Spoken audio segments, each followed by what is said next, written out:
अगर आप सब चाहते हैं जीतराज प्रेमी के वीडियो आप सब तक पहले पहुंचे तो लाल बटन को दबाकर चैनल को सब्सक्राइब जरूर कर ले और साथ में बेल आइकन को दबाना ना भूलें।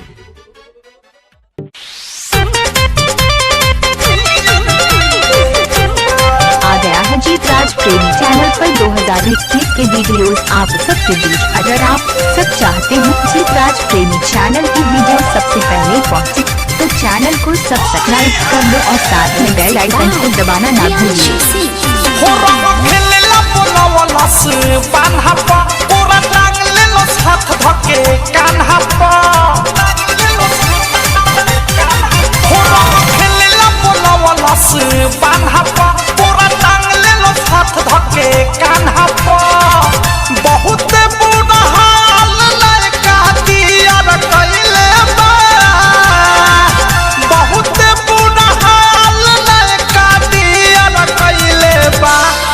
चावा हलाल कइले बा ऊपर पियर कइले बा तनी चावा हलाल कइले बा ऊपर पियर कइले बा।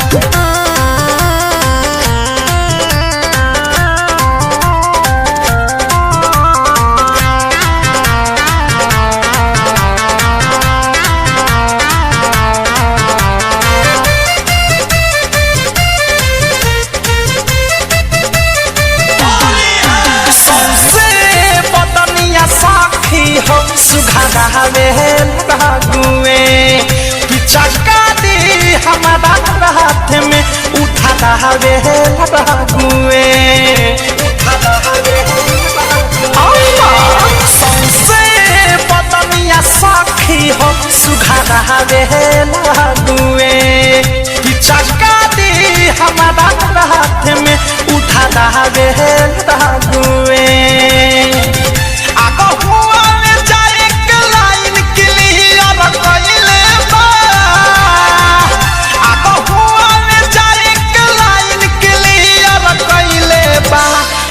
चावा हलाल कइले बा ऊपर पियर कइले बा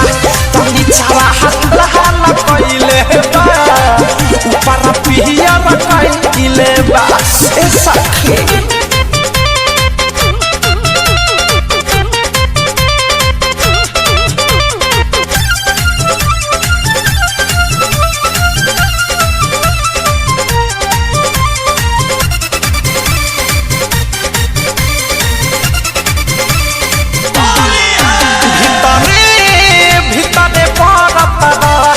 हमारा खीस हो अवधेश प्रेमी अनुराग के जाने रहे कातिस हो अरे मयो भीतरे बरत रहे हमारा खीस हो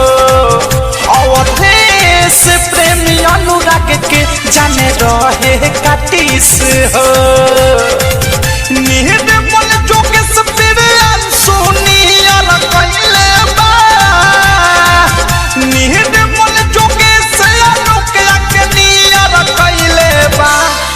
चावा हलाल कइले बा ऊपर पियर कइले बा तनी चावा हलाल कइले बा ऊपर पियर कइले बा खेलला बोलवला से बान्हा पूरा टांगले लो हाथ धके कान्हा बहुत बुरा हाल लड़का दियर कइले बा